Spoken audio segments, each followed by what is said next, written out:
Assalamualaikum warahmatullahi wabarakatuh. Kembali lagi bersama saya di channel Perisai Nusantara TV. Nah, sahabat-sahabat sekalian, pasti masih mengingat klarifikasi Bung Hasto Kristianto setelah ditetapkan sebagai tersangka oleh KPK. Dalam klarifikasinya, Bung Hasto kembali menyebarkan fitnah terhadap Bapak Joko Widodo dan keluarganya. Dan bahkan dalam kesempatan itu, Bung Hasto Kristianto menyebutkan bahwa dirinya sama dengan proses perjuangan yang dilakukan oleh Bung Karno. Beda kelas, bro. Ketika Bung Karno itu berjuang melawan penjajah Belanda, sedangkan Hasto Kristianto berjuang melawan hukum. Ini sangat lucu.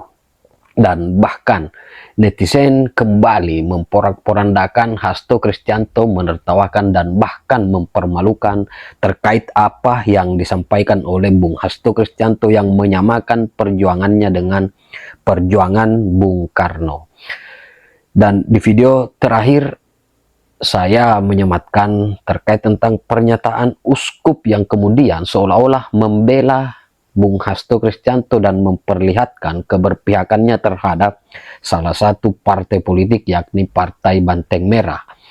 Hal ini kemudian memicu kemarahan dan membuat netizen Indonesia geram sampai menghujat uskup yang kemudian pada saat melakukan perayaan hari Natal dalam ceramahnya, dalam pidatonya melakukan pembelaan terhadap Bung Hasto Kristianto dan dianggap bahwa ini adalah upaya untuk mematikan dan menjegal perjalanan politik ataupun karir politik seorang Hasto Kristianto yang notabene sudah jelas-jelas bersalah dan dinyatakan tersangka oleh pihak KPK.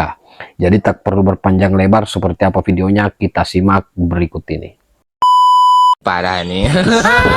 Bagaimana dilakukan oleh Bung Karno, masuk penjara adalah bagian dari pengorbanan cita-cita. Ya elah Toto. Masa lu samain perjuangan proklamator kemerdekaan Indonesia dengan perjuangan lu? Sini gua kasih paham ya. Iya.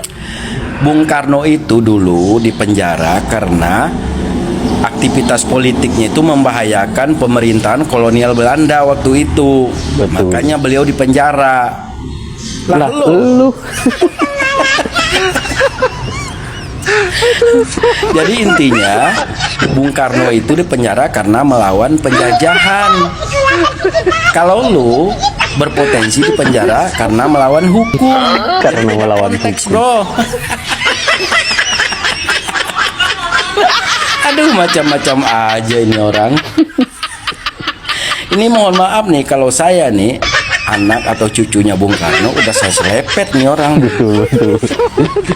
Pakai bawa-bawa Bung Karno lagi, bawa-bawa perjuangan Bung Karno lagi. Ya beda konteks lah. Beda konteks lah. Sekali lagi, Bung Karno itu dipenjara karena melawan penjajah, lalu berpotensi dipenjara karena melawan hukum. Itu tujuan lu bawa-bawa buku Bung Karno apa itu? Biar kelihatan Soekarnois gitu. No. Kalau Bung Karno masih hidup pasti sedih nih, lihat kamu nih pasti sedih. Masa katanya Ini parah nih. perjuangan saya melawan penjajahan di Indonesia masa disamain katanya dengan perjuangan seseorang yang melawan hukum, kan begitu, paling pasti sedih lah. Pasti sedih lah. Ini parah nih. Macam-macam aja ini orang. Macam-macam aja. Seharusnya nggak kayak gitu toh. Tok. Fokus aja sama kasus hukum yang sedang kamu hadapi. Jangan bawa-bawa Bung Karno. Ini anak cucunya masih sabar ini. Kalau saya nih, kalau saya pribadi anak cucu Bung Karno udah saya selepet ini. Udah saya selepet. Karena perjuangannya itu beda. Bung Karno itu seorang proklamator kemerdekaan Indonesia yang mencetuskan kemerdekaan. Lah lu apa?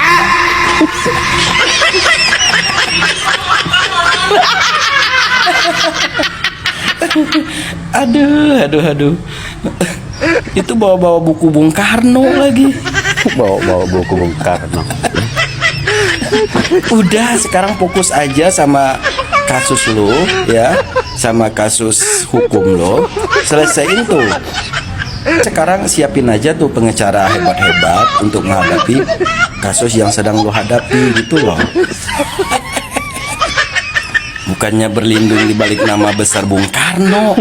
Nggak nyambung, tau nggak? Nggak nyambung, beda kelas. Capek ngadapin orang kayak gini.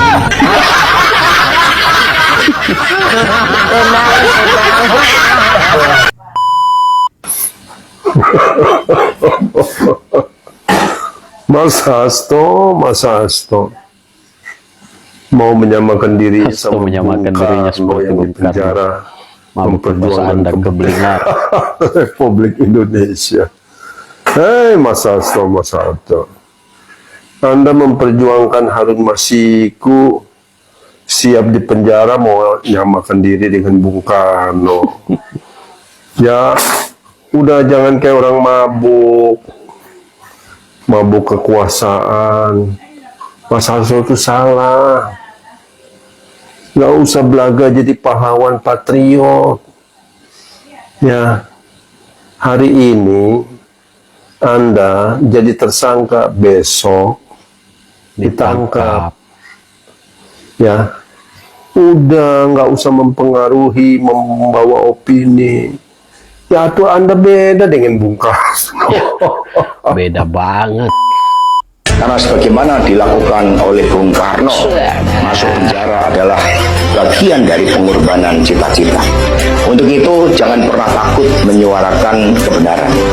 Saya tuh paling jengkel kalau ada koruptor ditetapkan sebagai tersangka oleh KPK, tiba-tiba dia berbicara seolah-olah dia memperjuangkan kebenaran, Pak. Seolah-olah dia orang paling Itu terzolimi. artinya dia tidak secara langsung ingin mengatakan bahwa dia ditahan bukan karena dia koruptor, tetapi karena dia adalah pejuang kebenaran. Kalau pejuang kebenaran ditahan, itu artinya yang menahan itu adalah perusak kebenaran atau pelaku ketidakadilan. Siapa itu? KPK. Itu adalah sisi buruk dari pernyataan seorang koruptor yang menyebut diri sebagai pejuang kebenaran. Tapi ada hal lain yang paling saya jijik ketika ada koruptor yang mengatakan saya ini koruptor sudah ketentuan Allah, sudah ditakdirkan oleh Tuhan. Kurang jahat apa coba koruptor yang semacam ini, Pak? Dia sudah koruptor, tetapi ingin menisbatkan kejahatannya kepada Tuhan. Dia tidak hanya jahat kepada rakyat, tetapi jahat kepada Tuhan. Lo tuh nggak, Uskup Agung kemarin dihujat netizen gara-gara dikira ngebelain salah satu tersangka koruptor sekjen PDIP, Pak Hasto Kristianto. Lansir dari YouTube Merdeka.com, Uskup Agung memberikan pesan Natal dengan menyoroti kasus korupsi di Indonesia. Beliau bilang kayak gini. Kita semua mendengar akhir-akhir ini kok korupsi itu malah dijadikan alat ya untuk orang, untuk menjegal orang. Korupsi dibiarkan supaya nanti ini pada waktunya harusnya bisa fokus digunakan berdoa untuk saja lah. kepentingan tertentu.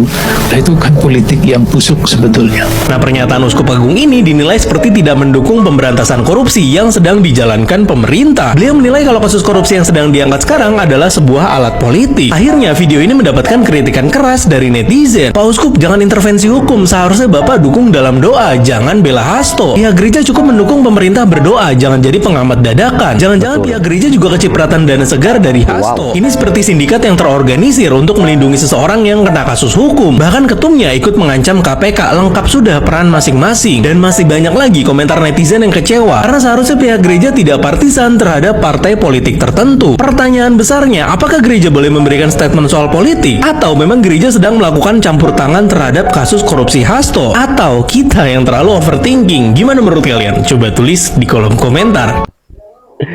Hasto.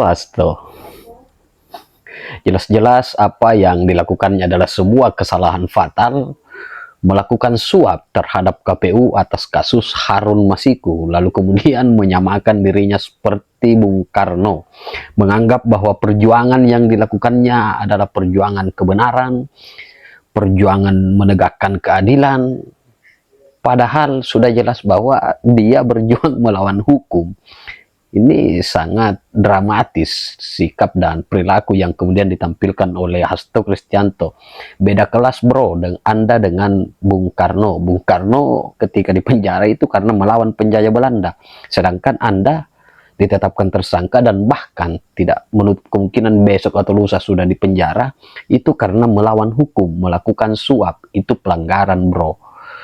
Nah, terakhir bahwa Uskup Agung ini seharusnya lebih fokus berdoa supaya Indonesia ini tetap damai, tentram, tidak usahlah terlibat soal isu-isu politik sampai ingin juga mengomentari terkait politik dan bahkan memperlihatkan keberpihakannya terhadap salah satu partai politik.